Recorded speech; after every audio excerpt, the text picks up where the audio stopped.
कह रहे हैं a body travels A distance s1 with velocity v1 and distance s2 with velocity v2 in the same direction. Calculate the average velocity of the body.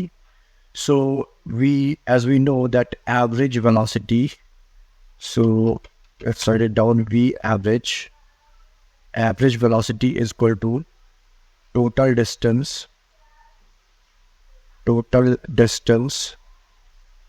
upon total time.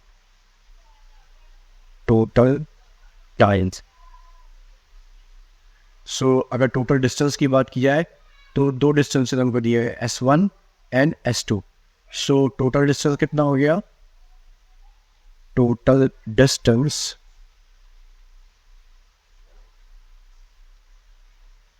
Is equal to S1 plus S2. ठीक है, और अब हमको time find out करना है, total time. सो हमने कहा कि let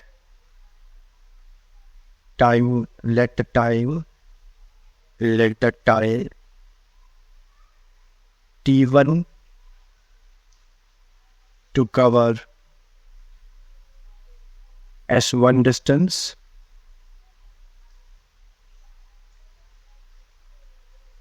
and time t2 to cover s2 distance. ठीक है, तो t1 को हम कैसे लिख सकते हैं? वो पता है time is equal to distance upon velocity होता है. सो हम यह लिख सकते हैं t1 is equal to distance s1 upon velocity v1 and t2 is equal to distance s2 upon velocity v2. ठीक है, तो हमारे पास यहाँ पर टोटल टाइम कितना आ गया? Total time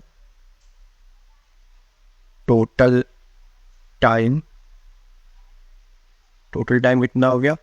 t1 plus t2. So total time t1 की value s1 upon v1 plus s2 upon में v2. ठीक है, तो हमारे पास टोटल टाइम भी है और टोटल डिस्टेंस भी है, तो हम इसको कैलकुलेट कर लेते हैं. v average is equal to total distance तो है s1 प्लस s2 और टोटल टाइम है s1 upon v1 plus s2 upon v2. ठीक है, अब हम यहाँ पर क्या करते हैं? यहाँ पर हम LCM ले लेते हैं इसका नीचे. यहाँ पर हमने LCM ले लिया v1 इंटू v2. ठीक है, और यह हो गया v2 into s1 plus v1 into s2. ठीक है, तो ये हमारा यहाँ पर हो गया s1 प्लस s2 अपॉन में v2 s1 plus v1 s2 upon में v1 v2. ठीक है, अब इसको ऊपर ले आते हैं तो यह हो जाएगा s1 plus s2 into v1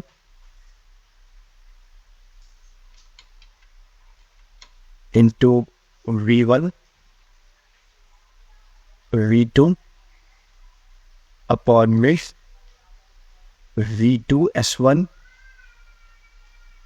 plus V1 S2। ठीक है, तो फाइनली हमारी V एवरेज निकल गई। Average velocity V average is equal to S1 plus S2, इसे ब्रैकेट में कर देते हैं, V1 से V2 अपॉन में V2 S1 प्लस V1